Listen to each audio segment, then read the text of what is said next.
Hello दोस्तों, कैसे हैं आप सभी। आज हम बात करेंगे ओवर थिंकिंग के ऊपर।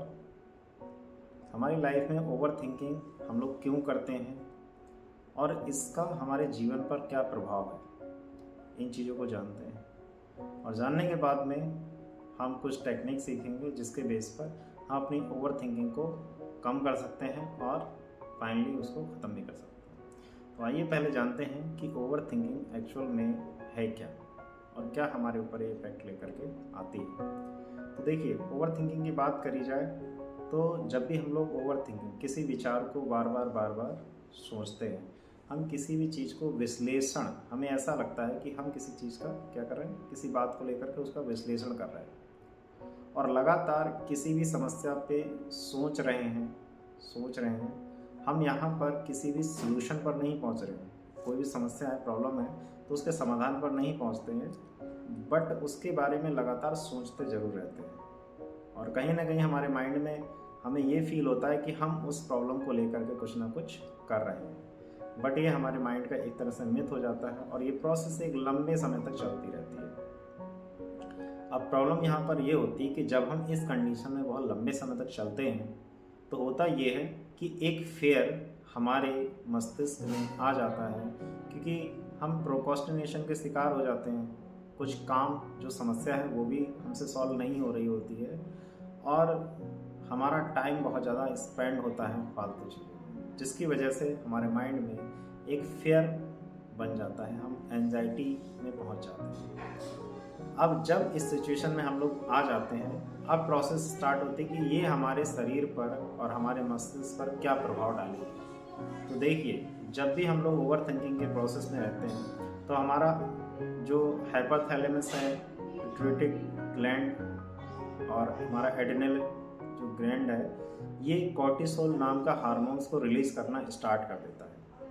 और ये हार्मोन्स जैसे ही रिलीज होता है तो हमारा जो बॉडी है उसके अंदर 3 रिस्पॉन्स जो कि फेयर की वजह से आते हैं, फाइट, फ्लाइट एंड फ्रीज, ये F3 मोड कहलाते हैं। F3 मोड को एक्टिवेट कर देते हैं। अब इसको F3 मोड रिस्पॉन्स भी बोलते हैं, आप इसके बारे में और भी डिटेल में जान सकते हैं।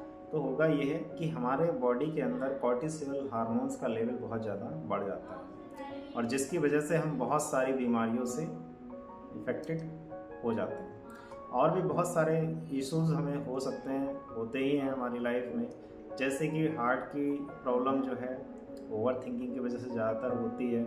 आपकी जो स्लीपिंग है वो बहुत ज़्यादा इफ़ेक्ट होती है इसकी वजह से कि आप लेटे हो और लेटने के बाद में आपके अंदर कोई विचार चल रहा है, वो लगातार काफ़ी लंबे समय तक चलता चला जा रहा है। आपके हार्मोन्स इनबैलेंस हो जाते हैं जिसकी वजह से, क्योंकि आप ना तो प्रॉपर सो रहे हैं और आपका जो डाइजेस्टिव सिस्टम है ये भी एक तरह से काफ़ी वीक हो जाता है। और बात करी जाए इस पर तो आपका कंसंट्रेशन भी वीक हो जाता है, आप किसी भी एक चीज़ में फोकस नहीं लगा सकते।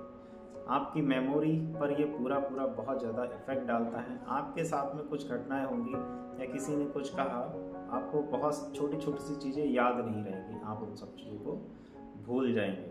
और कहीं ना कहीं फिर होता ये है कि अपने ऊपर सेल्फ डाउट होने लगता है। हमारी जो खुद के साथ में कन्वर्सेशन होती है कि मैं ऐसा क्यों कर रहा हूँ, किस लिए कर रहा हूँ, क्या है ये, तो हम निगेटिविटी, जो हमारी स्वयं के साथ में जो वार्तालाप होती है उसमें हम निगेटिव टॉप में चले जाते हैं। बहुत सारे नेगेटिव विचार हमें घेर लेते हैं और फिर हम सोचते भी हैं कि ये हमारे साथ हो क्या रहा है और हम उसको नहीं समझ पाते कि एक्चुअली ये चल क्या रहा है हमारे साथ, हम वहाँ तक पहुँच ही नहीं पाते। अब जब इतना सब कुछ हमारी लाइफ में हो रहा होता है तो कहीं ना कहीं हमारी जो फैमिली लाइफ है, हमारे जो रिलेशन है, वो भी इससे डिस्टर्ब हो जाते हैं। आपकी इससे सेक्सुअल लाइफ पर भी बहुत ज़्यादा इम्पैक्ट आता है।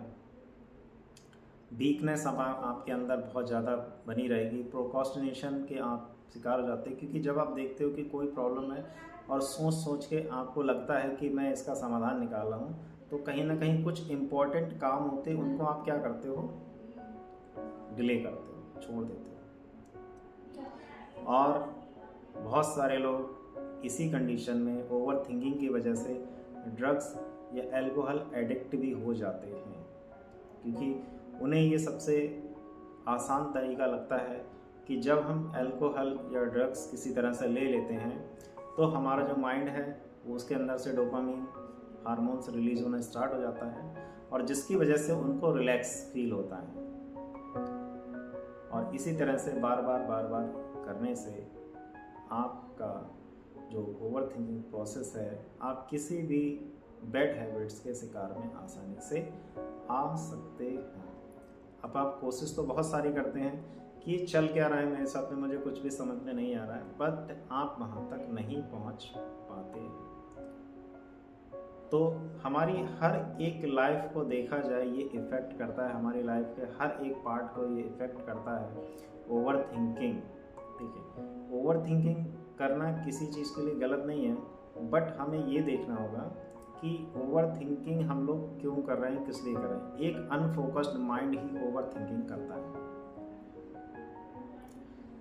और जहाँ पर हम किसी भी समस्या के समाधान तक नहीं पहुँचते हैं, केवल एक प्रोसेस है जो लगातार चलती चली जा रही है, प्रॉब्लम है, हम उसके बारे में बार बार केवल सोच रहे हैं, साइकिल चल रही है, बस वो एंडलेस है, हम किसी भी समाधान तक नहीं पहुंच सकते हैं। तो ये हमारी ओवर थिंकिंग कहलाती है, और इससे ये हमारी लाइफ के बहुत सारे फील्ड, हमारी पर्सनल लाइफ, प्रोफेशनल लाइफ और हमारी फैमिली लाइफ, ये तीनों तरीके से इनबैलेंस हो जाते हैं। तो दोस्तों, 4 तरीके मैं आपको इनको बता रहा हूँ कि हम अपने ओवर थिंकिंग को कैसे कम कर सकते हैं, रिड्यूस कर सकते हैं। तो उसके बारे में हम लोग देखते हैं। सबसे पहले ये जो टेक्निक्स हैं ये 4A के नाम से जानी जाती हैं। 4A, इसमें 4A का मीन्स क्या है? फर्स्ट ए का मतलब है अवॉइड। अब देखिए, हमारे आसपास बहुत सारी घटनाएं होती रहती हैं जहाँ पर हम लोग रहते हैं। बहुत सारे ऐसे माहौल हैं जो हमें एक्साइटेड करते हैं किसी भी चीज़ के लिए। वो पॉलिटिकल इशू हो सकते हैं, हम जहाँ काम करते हैं वहाँ पर कुछ लोगों के साथ में हमारी अनबन हो सकती है, या फैमिली में ही हो सकती है। तो यहाँ पर हर एक चीज़ जो बाहर का इन्वायरमेंट है वो हमारे पूरी तरह से कंट्रोल में नहीं है। अब कंट्रोल में सारी चीज़ें हम कंट्रोल नहीं कर सकते, केवल अपने आप को छोड़ करके हम किसी भी दूसरी चीज़ को कंट्रोल नहीं कर सकते। तो इस सिचुएशन में हम क्या कर सकते हैं कि क्या हमें ये देखना है, क्या हम उन्हें अवॉइड कर सकते हैं, क्योंकि वैसे भी आप कुछ नहीं कर पा रहे हैं, तो हम क्या ऐसी जगहों को अवॉइड कर सकते हैं जहाँ आपको इरिटेशन या फिर ओवर थिंकिंग का इशू चलते चला रहा है। जैसे एग्जांपल मैं देखता हूँ आपके पास, जैसे कि जो सपोज हमें पता है कि मंडे के दिन हमें मार्केट जाना है, और मंडे वाले दिन जो है बहुत ज़्यादा मार्केट में भीड़ होती है, और ये बात हम जानते हैं। तो क्या हम अपनी मार्केट शॉपिंग का जो डे है वो चेंज कर सकते हैं? आपको हेयर कटिंग के लिए जाना है तो आप देखते हो कि वहाँ पर बहुत सारी भीड़ जो है वो इस दिन पर स्पेशली बहुत ज़्यादा भीड़ रहती है।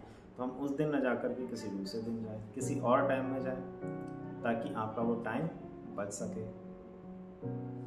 आप पॉलिटिकल इशू जो हैं उनको ड्रॉप आउट कर सकते हैं। मोस्टली इन चीज़ों को लेकर के बहुत ज़्यादा होता है, क्या सही है क्या गलत है, इन सब में ना उलझें, क्योंकि दुनिया में कोई भी चीज़ सही और गलत नहीं होती है। केवल एक नज़रिया होता है कि ये सही है वो गलत है। ऐसा कुछ भी नहीं है कि एक सिचुएशन में एक चीज़ सही, वही चीज़ आपको सही लगेगी, और दूसरी सिचुएशन में वही चीज़ आपको गलत लगेगी। ठीक है, और व्हाट्सएप यूनिवर्सिटी से दूर रहें। व्हाट्सएप से आने वाली बहुत सारी न्यूज़ जो होती है वो फेक होती है पूरी तरह से, उनका कोई भी लेना देना हमारी लाइफ से होता नहीं है। ठीक है, तो फर्स्ट ए का मतलब हो गया अवॉइड करना। ऐसी चीज़ों के साथ में आप बिल्कुल भी इन्वॉल्व ना रहें जो आपको लगता है कि आप इन सब चीज़ों को अवॉइड कर सकते हो। ऐसे लोगों को अवॉइड कर सकते हो जो आपकी ओवर थिंकिंग को या आपके अंदर नेगेटिविटी को इनबिल्ड कर रहे हैं, इनपुट कर रहे हैं। तो आप ऐसे लोगों को अवॉइड कर सकते हो, ऐसी चीज़ों को अवॉइड कर सकते हो, ऐसी टॉकिंग को अवॉइड कर सकते हो। और जब सिचुएशन ऐसी हो कि आप इसको अब अवॉइड नहीं कर सकते, तो अब आपको करना क्या है, हमारे सेकंड ए की ओर। सेकंड ए हमारा क्या कहता है कि जब आप चीज़ों को अवॉइड ना कर पाएँ तब आपको करना ये है कि आप अल्टर करें। तो अल्टर के मीन्स क्या होता है, बदलना। यदि आप ये बदलाव नहीं कर सकते हैं तो क्या करना है कि हम कुछ ना कुछ स्थिति में बदलाव लाने की प्रयास करें। तो स्थिति में बदलाव क्या हो सकता है, आप ऐसे लोगों के साथ बात करने से मना कर सकते हैं कि भाई मुझे तेरे साथ बात नहीं करनी, या मुझे इस टॉपिक पर कोई भी बात नहीं करनी। आप अपने टाइम का इस तरह से मैनेजमेंट करें कि आपका टाइम ज़्यादा से ज़्यादा बच जाए। टाइम मैनेजमेंट के बारे में सीखें।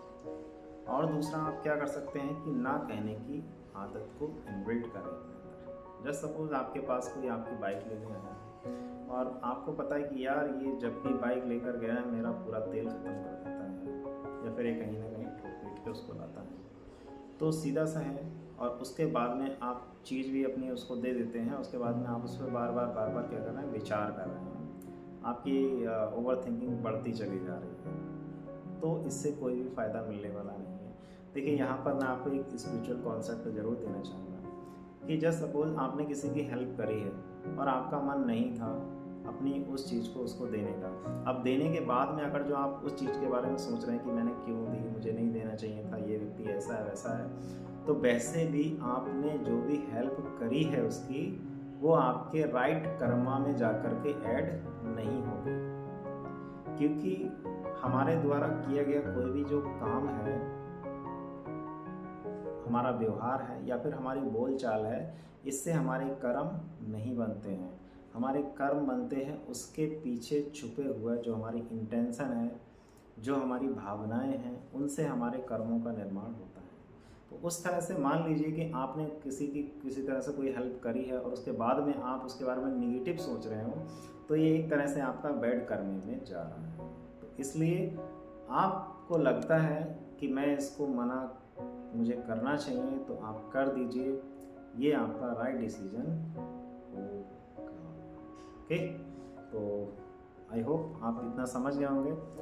थर्ड हम लोग ए की ओर चलते हैं। थर्ड ए क्या कहता है हमारा, थर्ड ए हमारा कहता है कि जो स्थिति है उसमें हम बदलाव नहीं ला सकते हैं, तो हमारे पास सिचुएशन आती है एक्सेप्ट करना। उस स्थिति को, जैसी वो स्थिति है उसको एक्सेप्ट कर लेना। एक्सेप्ट करने का मतलब ये नहीं कि हाँ चलो ठीक है, नहीं, मानसिक और शारीरिक रूप से उस चीज़ को स्वीकार कर लेना कि हाँ ये चीज़ ऐसी है, मैं इस चीज़ को आत्मसात करता हूँ, स्वीकार करता हूँ। ये इसलिए नहीं है कि आप सही हो या वो गलत है, वो गलत है आप सही, इससे कोई फ़र्क नहीं है। बस इतना है कि आप के मन में जो ओवर थिंकिंग किसी चीज़ को लेकर के बार बार चल रही है, उस ओवर थिंकिंग को आप क्या कर रहे हो, कम करने के लिए ये स्टेप उठा रहे हो, ताकि आपका ध्यान उन चीज़ों से हट जाए जिसके बारे में आप बार बार सोच रहे हो और जिन पर आपका कंट्रोल नहीं है। वहाँ से आपका ध्यान उठ करके आ जाए कहाँ पर, जिन चीज़ों पर आपका कंट्रोल है और जिन पर आपको ध्यान देने से वो आपको ऊपर आगे ले जा सकती हैं, आपके काम को बढ़ा सकती हैं, आपको प्रोडक्टिव बना सकती हैं। तो इसलिए आप उस चीज़ को स्वीकार कर सकते हैं, क्योंकि मैंने कहा ना सारी चीज़ों पे हमारा कंट्रोल नहीं है। तो हम ऐसी स्थिति को देखें कि हमसे ये बदला भी नहीं जा रहा है, हम इसको अवॉइड भी नहीं कर सकते हैं, तो उस स्थिति को आपको क्या कर लेना है, स्वीकार कर लेना है। और स्वीकार करने के बाद में मानसिक और शारीरिक दोनों तरह से आपको स्वीकार करना है और अपने ध्यान को अब उन चीज़ों में लगाना है जिस पर आपका कंट्रोल है और जो आपके लिए प्रोडक्टिव है, आपके लिए आपके गोल के प्रति आगे बढ़ा सकती है। ओके, नेक्स्ट और लास्ट है हमारा 4A की हमने बात करी थी, लास्ट है हमारा एडॉप्ट। एडॉप्ट का मीन्स क्या होता है, अपने अंदर पूरी तरह से उसको समाहित करना, अपने विचारों में, अपने मूल्यों में परिवर्तन लाना। देखिए मैक्सिमम जो लड़ाई होती है और हमारी जो ओवर थिंकिंग होती है वो हमारे वैल्यूज़ को लेकर के होती है, हमारे बिलीफ सिस्टम को लेकर के होती है। कोई ना कोई हमारे बिलीफ सिस्टम को छेड़ देता है बहुत तेज़ी से, और वो पूरा हमारा बिलीफ सिस्टम, क्योंकि हमारा बिलीफ सिस्टम एक दिन में तैयार नहीं होता, ये बचपन से लेकर के और अभी तक बन के चला आ रहा है, ये हमारा बिलीफ सिस्टम है। अब प्रॉब्लम ये होती है कि इतना बड़ा बिलीफ सिस्टम जो हम कई सालों से इकट्ठा करे हुए थे, अचानक उस पर किसी ने हमला बोल दिया। अब अचानक किसी ने हमला बोल दिया तो जाहिर सी बात है हम उसको सहन नहीं कर सकते, और सहन नहीं कर पाएंगे तो कहीं ना कहीं हम ओवर थिंकिंग के शिकार हो जाते हैं। हम 10 जगह ऐसे लोगों से बातें करते हैं कि यार तुम बताओ ये ऐसा है कि नहीं है, ये ऐसा है, वो ऐसा है, उसने ऐसा क्यों कहा। तो ये क्या है, आपके बिलीव्स और वैल्यूज़ को आप प्रोटेक्ट, आपका माइंड क्या करता है, जो आपने अभी तक के आपके जो एक्सपीरियंस हैं, आपके जो वैल्यूज़ हैं और जो आपके बिलीफ सिस्टम्स हैं, उनको प्रोटेक्ट करने का पूरा प्रयास करता है, और वो किसी भी हद तक जा सकता है। तो एडॉप्ट का मीन्स ये है कि आप चीज़ को समझें और शक्तिमान बनने के प्रयास बिल्कुल भी ना करें कि आप शक्तिमान हैं, आप सर्वश्रेष्ठ हैं, आप सब कुछ जानते हैं, ऐसा प्रयास बिल्कुल भी ना करें। एक नॉर्मल साधारण इंसान रहें और उन चीज़ों को अडॉप्ट कर लें जो आपको परेशान करती हैं। पीछे की 3 प्रोसेस जो आपसे नहीं हुई है, तो उसके बाद इस प्रोसेस पर आप आ जाएं, ठीक है। तो इस तरह से आप अपनी ओवर थिंकिंग से हमेशा के लिए बाहर आ सकते हैं। कोई भी सिचुएशन हो, किसी भी तरह की सिचुएशन, केवल आपको अलर्ट, सबसे पहली चीज़ आती है अवेयरनेस। आपको पता भी होना चाहिए कि मैं ओवर थिंकिंग कर रहा हूँ या फिर नहीं कर रहा हूँ, ये क्यों हो रहा है, किस लिए हो रहा है, उस कंडीशन तक तो पहुँचिए आप कि क्यों हो रहा है ऐसा। जितना भी सोचना है किसी भी काम को करने से पहले सोच लीजिए, बाद में सोचने से आपकी ओवर थिंकिंग ही बढ़ेगी और इससे कोई भी फ़ायदा मिलने वाला नहीं होता है, ठीक है।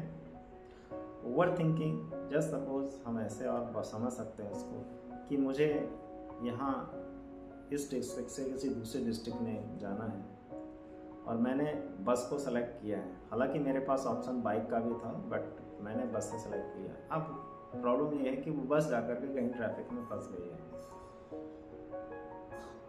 तो अब मैं इस चीज़ पे विचार बार बार कर सकता हूँ कि यार अगर जो मैंने बेकार डिसीजन लिया, मुझे बिल्कुल अकल नहीं है, जब मेरे पास दूसरा ऑप्शन था मेरी पर्सनल बाइक का, मैं उसको यहाँ से निकाल सकता था, ऐसे कर सकता था, वैसा कर सकता था। तो अब इन सब चीज़ों का कोई भी मतलब नहीं है। अब आप उस बस के अंदर बैठे हुए हो, बाइक आपके पास नहीं है, ये केवल क्या हो गया, आपका इमेजिनेशन हो गया। आपने एक पूरा क्रिएट कर लिया पिक्चर और उस पर बार बार मंथन कर रहे हैं कि काश मेरे पास बाइक होती, मैं पहले चला जाता, मैं जल्दी पहुंच सकता था, मेरा ये काम जल्दी हो जाता। तो अब कोई ऑप्शन नहीं है, तो इस स्थिति में क्या करना, पहली चीज़ तो क्या है, अवॉइड कर दीजिए। जो ट्रैफिक है, चलो ठीक है, ट्रैफिक है, मुझे कोई, अब क्या कर सकते हो उसको, कुछ नहीं। एल्टर क्या कर सकते हो, अगर जो आप एल्टर का मीन्स ये हुआ कि आप उस बस से उतर के किसी से लिफ्ट मांग करके जा सकते हैं, ये आपका एल्टर हो गया यहाँ पर। दूसरा क्या है, एक्सेप्ट कर लेना है उस चीज़ को मानसिक तौर पर कि हाँ ट्रैफिक है, ये सभी के लिए है, मेरे लिए भी है, बाकी लोगों के लिए भी है, और कोई इशू नहीं है, जब खुलेगा तो फिर हम सभी निकल जाएंगे, अब देर है तो देर है, कोई बात नहीं। दूसरा क्या है,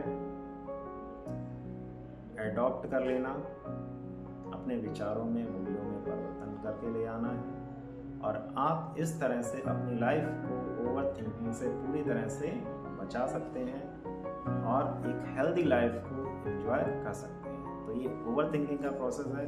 ओवर थिंकिंग के लिए एक मेडिटेशन भी होता है, उसका ऑडियो मैं आपको सेंड कर दूंगा, और छोटा सा एक और टेक्निक है, वो भी मैं आपके साथ इसी वीडियो में शेयर कर दे रहा हूँ कि ओवर थिंकिंग को कम करने के लिए जैसे ही भी आप, सबसे पहली चीज़ तो ये अलर्टनेस आपके अंदर आ जानी चाहिए कि आप ओवर थिंकिंग में हैं और आपके अंदर विचार बहुत ज़्यादा तेज़ी से दौड़ रहे हैं। तो सीधा सा आपके जो 5 सेंसेस हैं इनको एक्टिवेट कर लीजिए।